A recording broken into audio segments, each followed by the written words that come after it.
The bell rang. All the students ran to their classrooms, and so did Zawa. It was Zawa's first day at school. He had never been to school before in his life. Zawa was 15 years old. He was born to a woodcutter named Kayu. Both Zawa and Kayu lived on the hill. In his initial years, Zawa helped his father to cut the wood in the hilltops. This wood was sold in the city to run their family and also to keep them warm in their hut. Due to extreme poverty, Kayu could not afford to send his son to school, although he dreamt of it always.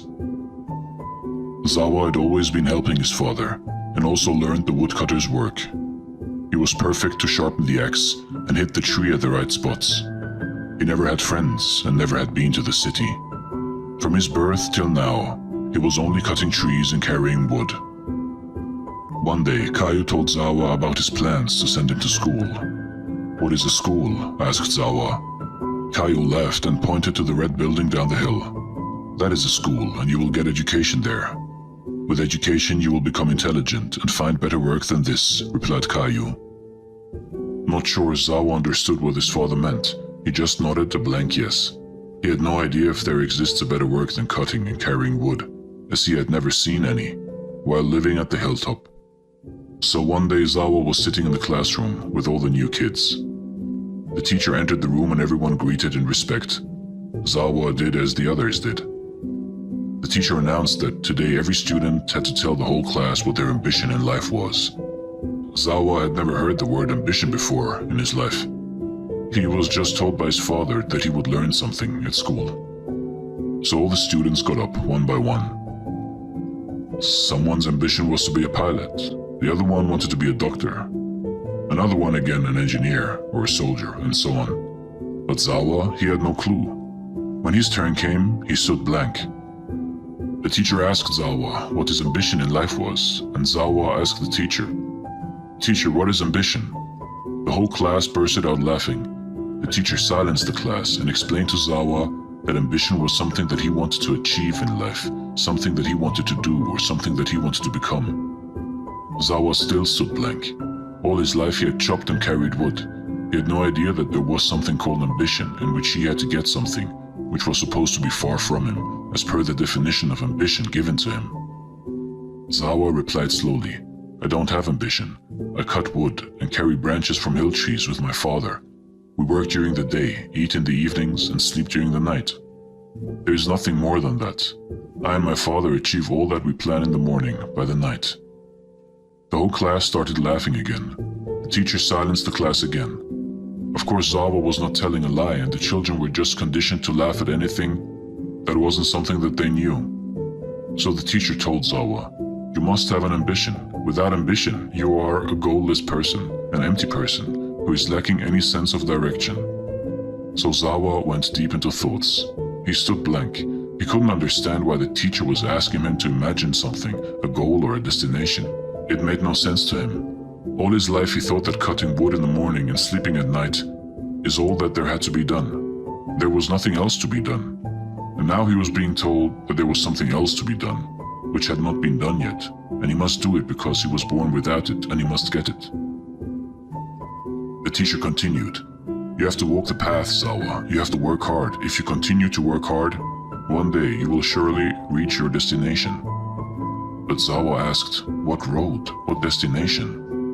The teacher got impatient. "The road to your ultimate goal, your destination, your real home." Zawa thought to himself, "Why am I being asked to walk hard on a road to go to a place where I don't want to go?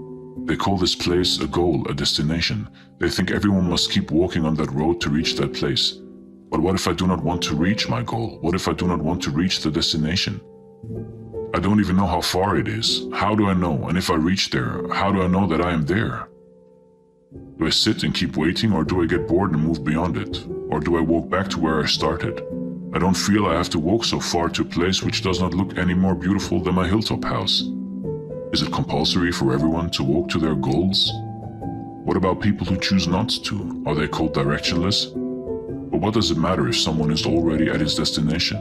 Is that a horrible idea, to be at your destination without walking a path of difficulty and pain?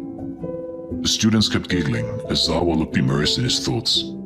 The teacher continued, Zawa, you don't have any goal? Yes, I do, Zawa replied suddenly. There was a big smile on the teacher's face. His student finally had gotten the message. So what is your ambition? What is your goal? What is your destination, Zawa? The teacher asked with curiosity. Zawa replied, looking outside of the window, as if a deep imagination was going on in his mind.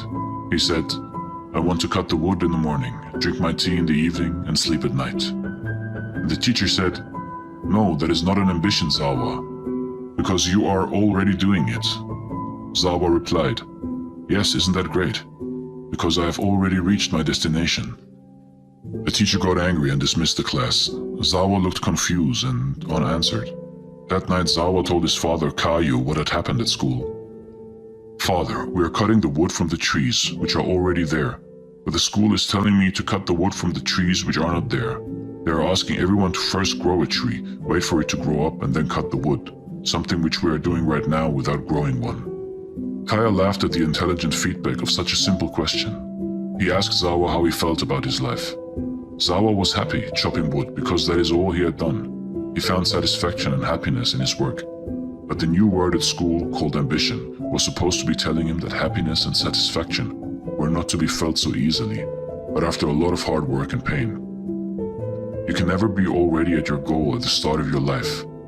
And calmness is always to be away from you, and you must walk that path to reach those feelings, only to realize that when you reach there isn't anything there, and you could have all those feelings from any point in your journey or without a journey itself. Tell them what they want to hear, Zawa. They also have ambitions to be successful teachers, Caillou said laughingly, and left his son alone to ponder his thoughts at night on the hilltop. The next day at school, Zawa was the first student to continue from where the teacher had finished the day before. I thought about it, and I feel I want to be a doctor, said Zawa.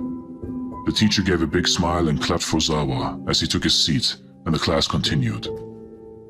Zawa looked out of the window. He saw it was raining and gray clouds growled in the sky.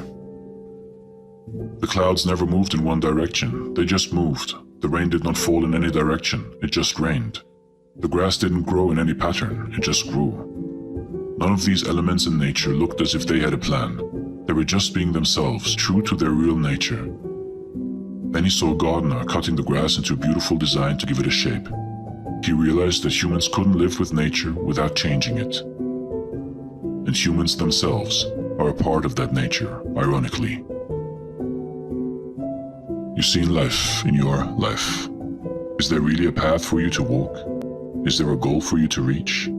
Are you cutting the grass in a design, or are you just letting the grass of life grow? Are you letting the rain of life rain? Are you letting the tree of life grow? It's okay to have ambitions, and it's okay to be happy where you are right now. Life is continuously evolving. New things are discovered, new ways of life are discovered, every day, every second in this universe.